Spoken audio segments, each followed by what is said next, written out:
Remember the Kota maternal deaths probe? We reported extensively on this story and brought to you the disturbing question of fake oxytocin.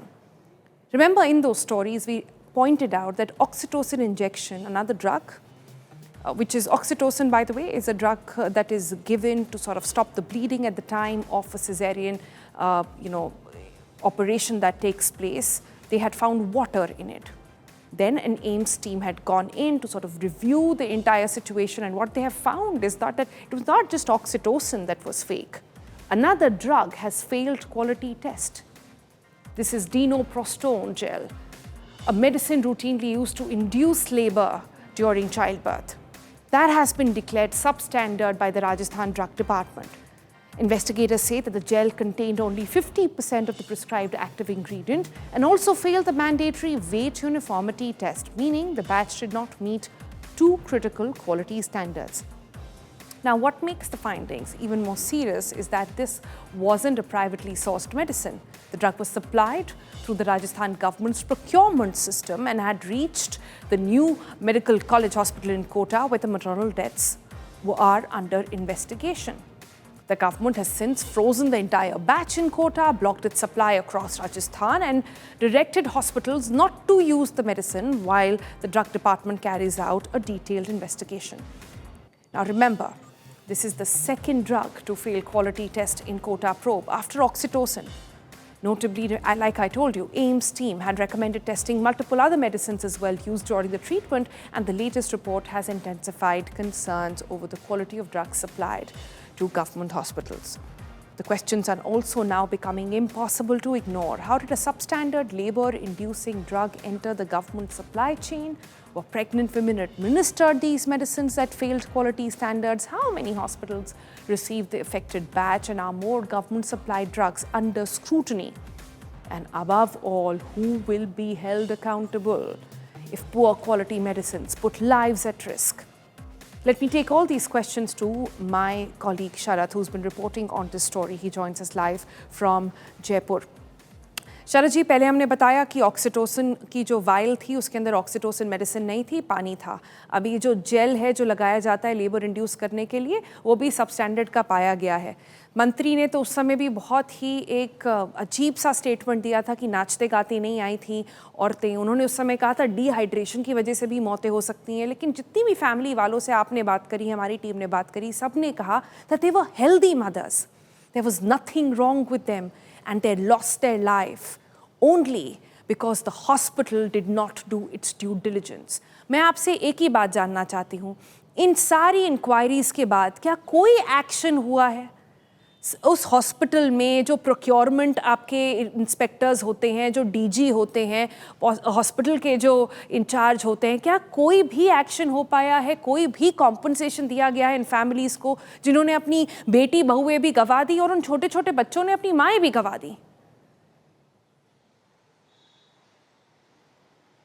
बिल्कुल सोनल, सबसे पहले तो मैं जो अक्सर आप पूछा करती हैं कि राजस्थान में इतने ज़्यादा सिजेरियन ऑपरेशन क्यों होते हैं, चाहे बीकानेर हो या कोटा हो या जोधपुर हो, जिसकी वजह से मौतें होती है.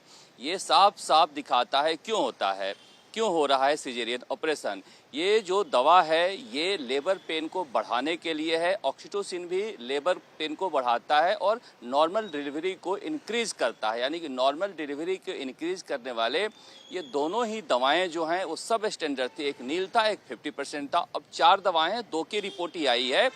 जनवरी में रिपोर्ट भेजी गई थी, अब जाके जून में 25 जून को रिपोर्ट आई है और कल जाके इन्होंने इसे दवा को रोका है. अब ये आज कैमरे पर आने के लिए सुबह से भाग रहे हैं. कोटा के ड्रग कंट्रोल का है छुट्टी पे. प्रिंसिपल साहब ने कहा कि मैं बिजी हूँ.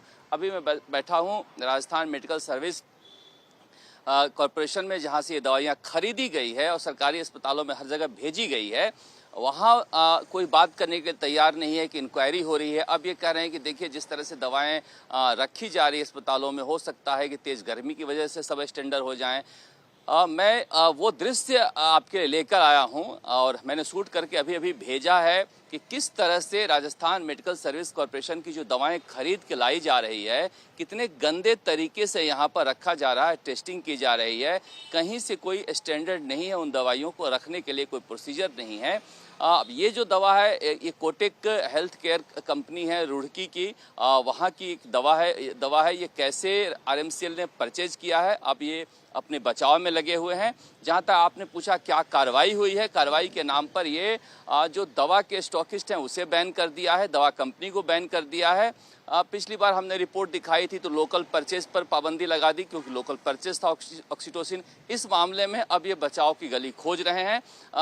हाँ बिल्कुल, जो महिलाओं की मौत हुई है उन्हें कंपेंसेशन दिया गया है, लेकिन कंपेंसेशन कोई मसला नहीं है। मसला है कि उनका जीवन चला गया है, और जिस तरह से ये लेबर पेन को बढ़ाने वाले, नॉर्मल डिलीवरी को इंक्रीज करने वाली दवाएं फेल हो रही है, यही बड़ा सवाल है कि इतनी बड़ी संख्या में राजस्थान के अस्पतालों में सिजेरियन ऑपरेशन हो रहा है। ये मुफ्त दवा योजना के नाम पर एक तरह से एक छलावा भी है कि गरीब जो लोग होते हैं वो सरकारी अस्पताल में मुफ्त दवा के लिए आते हैं। मुफ्त दवा ही अगर नकली निकले तो फिर क्या हो। नहीं शरद, आपकी पूरी बातचीत से तो एक ही बात समझ में आ रही है ना कि आपने कंपनी को ब्लेम कर दिया, लेकिन अस्पताल की क्या कोई जिम्मेदारी नहीं बैठती है, कोई इंक्वायरी नहीं बैठी है। हेल्थ मिनिस्टर जो अजीबोगरीब क्लेम दे रहे हैं उनके ऊपर कोई नहीं सवाल उठा रहा है कि आपके अंडर में हो कैसे रहा है, और बाकी की रिपोर्ट्स कहाँ हैं? इतना हश-हश तरीके से क्यों इन्वेस्टिगेशन हो रही है? क्या गरीब इंसान की लाइफ मैटर नहीं करती है? बिल्कुल सोनल, ऐसा लग रहा है कि जैसे वो चाह रहे हैं कि धीरे धीरे इंक्वायरी जो है उसकी रिपोर्टें आए तब तक लोग भूल जाएं। ये भी एम्स के जो एक्सपर्ट आए थे कोटा में, उन्होंने कहा है कि जो दवाएं आप यूज कर रहे हो उसे एक बार चेक कराओ, उसके बाद ये चेकिंग के लिए गई है। अभी भी कोलकाता जो फाइनल रिपोर्ट आती है वहाँ से अभी भी पूरी तरह से रिपोर्ट आ गई है नहीं आई है बता नहीं रहे। राजस्थान का ये रिपोर्ट है। हेल्थ मिनिस्टर को देखिए, हेल्थ मिनिस्टर बहुत ज़्यादा इस विभाग में कोई दिलचस्पी लेते नहीं हैं। अभी भी वो बहुत कम अपने किला हवेली है उनका नागौर में, वहाँ के राजा हैं, वो बहुत कम निकलते हैं। पता नहीं वो हेल्थ मिनिस्टर कंटिन्यू किए जा रहे हैं, मगर यहाँ अधिकारी ही हेल्थ डिपार्टमेंट में चलाते हैं, वो बहुत कम आते हैं।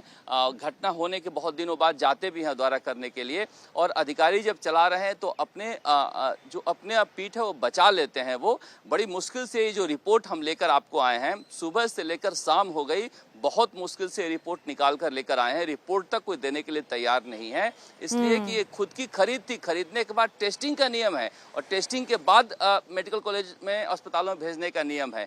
क्या प्रोसीजर लैब्स था? आप उस गोडाउन को देखिए जहां पर ये दवाएं खरीद के रख रहे हैं, कितनी बुरी स्थिति में है। तो आप समझिए कि सिस्टम कितना खराब हो चला है। और प्रिंसिपल हैं या डॉक्टर हैं, नीचे के डॉक्टरों पर कार्रवाई हुई है, लेकिन प्रिंसिपल हो या सुपरिटेंडेंट हो उन पर कार्रवाई नहीं हो। ये सब पॉलिटिकल पोस्टिंग होती है, इन पर कार्रवाई बहुत कम होती है। सोनल, शरद, आप हमें पूरे दिन लगाकर ये रिपोर्टें भेज रहे हैं, हम पूरा सेगमेंट निकाल के ये चैनल पे चला रहे हैं। हम आपसे यही रिक्वेस्ट करेंगे कि इस पर लगे रहें, इस स्टोरी पर लगे रहें। हमें बताएं कितने टेस्ट भेजे गए थे जो अभी तक नहीं आए हैं, और ज़रूर सवाल पूछें उन अस्पताल वालों से जिन्होंने अपना पूरा पल्ला झाड़ दिया है। उनके हिसाब से तो सारी जो जितनी गलती है वो सारी इन लैब्स की है जो अपनी मेडिसिन बना रही है। हो सकता है उसमें गलती हो, लेकिन इनकी भी तो रिस्पॉन्सिबिलिटी बनती है।